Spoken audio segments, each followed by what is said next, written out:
दिवंगत नेते अजित पवार यांचे पुत्र पार्थ पवार यांनी काँग्रेसची महाराष्ट्रातील डाऊनफॉलची सुरुवात झाली आहे असं म्हणत पक्षावर टीका केली होती.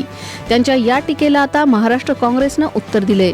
याविषयी एक पोस्ट करत धड भाषणही देता न येणाऱ्या कुटुंबियांच्या पूर्व पुण्याईवर आत्ताच खासदार झालेल्या मुलानं काँग्रेस पक्षाच्या डाऊनफॉल बद्दल बोलणं म्हणजे जरा जास्तच नाही का झालं?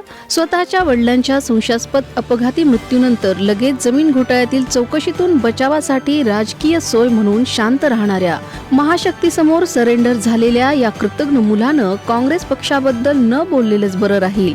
या मुलाच्या वडिलांना न्याय मिळवून देण्यासाठी कर्नाटक सरकारनं त्यांच्या राज्यात FIR नोंद करून घेतला.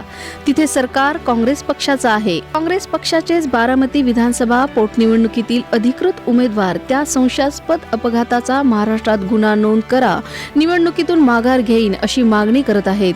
यावर या कृतज्ञ मुलानं बोलायला हवं असं म्हणत सडेतोड उत्तर दिलंय.